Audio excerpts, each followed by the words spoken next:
Hello everyone. आज हम बात करने वाले हैं एक ऐसी मूवी के बारे में जो हाल ही में हिट हो चुकी है। उसके हिट होने के क्या क्या कारण हैं, इन सभी चीज़ों पर हम बात करने वाले हैं। हाँ, आप सही सोच रहे हो, मैं बात कर रहा हूँ कांतारा मूवी के बारे में, जो एक छोटे से बजट 16 करोड़ में बनी हुई मूवी और एक 200 करोड़ तक का बिजनेस करके चली जाती है।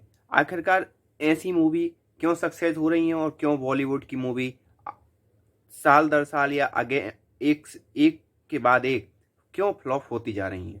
क्योंकि अभी बॉलीवुड में आपने देखा होगा सिर्फ और सिर्फ ब्रह्मास्त्र ही एक ऐसी मूवी है जो अच्छी तरीके से सफल हुई है। और दूसरी अगर आप बात करो तो यहाँ की विक्रम बेधा की बात करें तो ये थोड़ी कुछ सफल हुई, बाकी ज़्यादातर बॉलीवुड मूवी क्या हो रही हैं, असफल हो रही हैं। और उसके विपरीत अगर आप देखो तो यहाँ पर जो साउथ की मूवी हैं वो बड़ा कमाल दिखा रही हैं। आपको याद होगा जैसे केजीएफ शुरुआत में बिल्कुल नहीं चली थी, लेकिन जब वर्बल उसकी मार्केटिंग हुई, वर्बली लोगों ने देखा कि ये मूवी अच्छी है, तो उसका चैप्टर फर्स्ट हिट हुआ। सेम थिंग हुई फिर चैप्टर टू, तो उसको हिट होना ही था क्योंकि उसका चैप्टर फर्स्ट हिट हो चुका था। पुष्पा के साथ भी यही था। पुष्पा के साथ कितनी और दूसरी बॉलीवुड की बड़ी बड़ी फिल्में रिलीज हुई थी, लेकिन पुष्पा मूवी ने जो बिजनेस किया वो किसी और मूवी ने नहीं किया। तो और वही सीन हुआ है किसके साथ, कांतारा मूवी के साथ। कांतारा मूवी एक जो आपने देखा होगा गांव, अगर ना भी देखा हो तो गांव में कुछ ब्रह्मदेव या कुछ ऐसे छोट देवता होते हैं जो पर्टिकुलर एरिया किसी पेड़ के नीचे या उनका किसी एक चबूतरा टाइप का होता है, वहां पर वो रहते हैं। और वहाँ उस गांव की परंपरा होती है कि अगर आप कोई भी शुभ कार्य जैसे शादी हुआ, ब्याह हुआ, किसी के यहाँ बच्चा हुआ, तो इन सब चीज़ों में उन देवताओं के यहाँ क्या किया जाता है, प्रसाद दिया जाता है। तो इस प्रकार के देवता होते हैं। तो ये पूरी मूवी उसी उन्हीं देवताओं पर आधारित है। इस मूवी की पृष्ठभूमि कैसी है कि एक राजा होता है, उस राजा को शांति की तलाश होती है।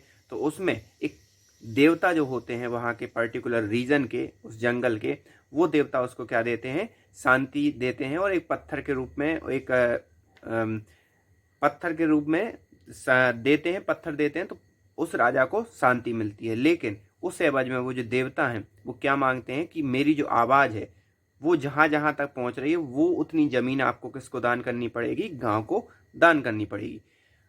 फिर क्या होता है, फिर उनके राजा के जो वंशज हैं वो आते हैं, फिर वो कहते हैं कि नहीं ये तो मेरी ज़मीन है, अब ये मेरी ज़मीन है तो ये मुझे वापस करो, जबकि राजा ने उस देवता को वो परमानेंटली दे दी थी। तो ये सब चीज़ें होती हैं। फिर बाद में उसके परिणाम स्वरूप उन देवता का जो क्रोध है वो निकल कर सामने आता है। और फिर बाद में कहानी धीरे धीरे एक विलेन और एक हीरो का रूप ले लेती है, और अंत में फिर जो भी होता है वो वैसे ही जैसे नॉर्मल मूवी के साथ होता है। लेकिन यहाँ पर गौर करने वाली बात यह है कि आखिरकार ये मूवी चली क्यों। इस मूवी के या दूसरी मूवियों के चलने के प्रमुख कारण अगर आप गौर करोगे तो आप पाओगे कि पहले जो बॉलीवुड का कल्चर था कि किसी भी लैंग्वेज की, किसी भी भाषा की, किसी भी देश की मूवी की कहानी उठाना और उसको हिंदी वर्जन में प्रेस करके उसको रिलीज कर देना, तो ये बिजनेस तब तक चलता रहा। लेकिन अब आजकल आप देख रहे हो कि इंटरनेट की दुनिया है, हर एक देश दूसरे देश से कनेक्टेड है। हर एक जो कंज्यूमर, जो ज़्यादा से ज़्यादा कंटेंट कंज्यूम करता है इस वीडियो का, वो दूसरे देशों की फिल्में भी देख रहा है, और जो दूसरे देश वाले लोग हैं वो भी भारतीय भाषाओं में फिल्में बना रहे हैं। तो अब क्या हो गया कि वो सब चीज़ें ख़त्म हुई, पहले के जैसा नहीं रहा। तो अगर आप किसी भी की भी डबिंग बनाते हो तो लोगों को पहले से उस चीज़ की कहानी मालूम होती है। तो यहाँ पर निकल कर सामने आया कि डबिंग अब बॉलीवुड कर नहीं सकता। दूसरा क्या कर सकता है कि उसे एक यूनिक कंटेंट लाना पड़ेगा, जैसे कि साउथ की मूवी यूनिक कंटेंट ला रही है। और यही यूनिक कंटेंट जो है उनके लिए क्या किस चीज़ का कारण बन जाता है, उनकी सक्सेस का कारण बन जाता है। जैसे ये भी एक यूनिक कंटेंट है, इंडिया से रिलेटेड है, इंडिया के लोगों से रिलेटेड है। तो इन्हीं सब चीज़ों के कारण जो साउथ इंडिया की मूवी हैं वो एक के बाद एक हिट होती जा रही हैं, और जो बॉलीवुड की मूवी हैं वो फ्लॉप होती जा रही हैं। आपकी इसमें क्या राय है, आप मुझे कमेंट करके बता सकते हैं। और अगर कांतारा मूवी की बात करें तो हाँ, बहुत अच्छी मूवी है, आपको बांधे भी रखती है, और एक जो गांव में जो जिन जिन देवताओं का जो प्रसार है उनके बारे में भी एक इंट्रोडक्शन आपको देती है। So thank you for this video.